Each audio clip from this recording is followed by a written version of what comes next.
વડોદરી ભાગોળ નજીક આવેલા ઐતિહાસિક અને આસ્થાનું કેન્દ્ર એવા નીલકંઠેશ્વર મહાદેવ મંદિરમાં પ્રથમ વખત પાઠોત્સવ તથા ગણેશ યજ્ઞનું ભવ્ય અને ભાવપૂર્ણ આયોજન કરવામાં આવ્યું હતું। આ ધાર્મિક કાર્યક્રમમાં વિસ્તારના શ્રદ્ધાળુઓએ ઉમટી પડીને ભગવાન શિવ અને શ્રી ગણેશની આરાધનામાં ભાગ લીધો હતો। વહેલી સવારથી જ મંદિર પરિસરમાં ધાર્મિક માહોલ છવાઈ ગયો હતો અને વૈદિક મંત્રોચ્ચાર સાથે પૂજન વિધિ આરંભાઈ હતી। આ કાર્યક્રમ દરમિયાન કુલ 14 જેટલા જોડાઓએ સામૂહિક રીતે પાઠોત્સવ અને ગણેશ યજ્ઞમાં ભાગ લીધો હતો।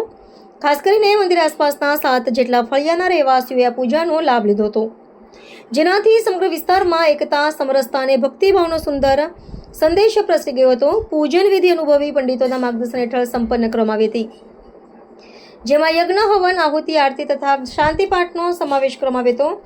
આ સમગ્ર આયોજન નીલકંઠેશ્વર યુવક મંડળ દ્વારા કરવામાં આવ્યું હતું, જેમાં મંડળની યુવા ટીમે મહત્વની ભૂમિકા ભજવી હતી। યુવાનો દ્વારા કરાયેલ આયોજન, વ્યવસ્થા અને સેવા ભાવને કારણે કાર્યક્રમ સુચારુ રીતે અને શિસ્તબદ્ધ રીતે સંપન્ન થયો હતો।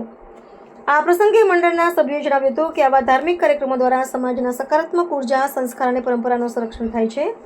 ધાર્મિક કાર્યક્રમના અંતે ભક્તો માટે ભંડારાનું પણ આયોજન કરવામાં આવ્યું હતું, જેમાં મોટી સંખ્યામાં શ્રદ્ધાળુઓએ પ્રસાદ લીધો હતો। સમગ્ર કાર્યક્રમ ભક્તિ, આનંદ અને શાંતિના માહોલમાં સંપન્ન થયો હતો અને ભક્તોએ આવા વધુ કાર્યક્રમો નિયમિત રીતે યોજવાની માંગ વ્યક્ત કરી હતી। નીલકંઠેશ્વર મહાદેવ કી જય। આજે ડભોઈ ગામમાં અતિ પૌરાણિક નીલકંઠેશ્વર મહાદેવ મંદિરની પુનઃ પ્રતિષ્ઠા 1 વર્ષ પહેલાં આપણે કરી હતી।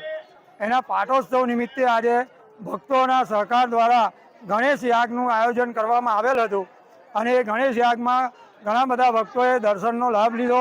ભગવાન નીલકંઠેશ્વર દાદાની મહાઆરતી, એ મહાઆરતીનો પણ બધાએ લાભ લીધો અને આજના દિવસમાં એ ગણેશ યાગ અહીંયા આગળ પાટોત્સવ નિમિત્તે ગણેશ યાગ પરિપૂર્ણ કરેલ છે અને તમામ ભક્તોના સાથ અને સહકારથી બધાનું આ કર્મ આપણે પૂર્ણ કર્યું છે અને નીલકંઠેશ્વર દાદા તમામ ભક્તોની મનોકામના પૂર્ણ કરે એવી અમારા બધાની એવી શુભેચ્છા, એવી અમારી ઈચ્છા।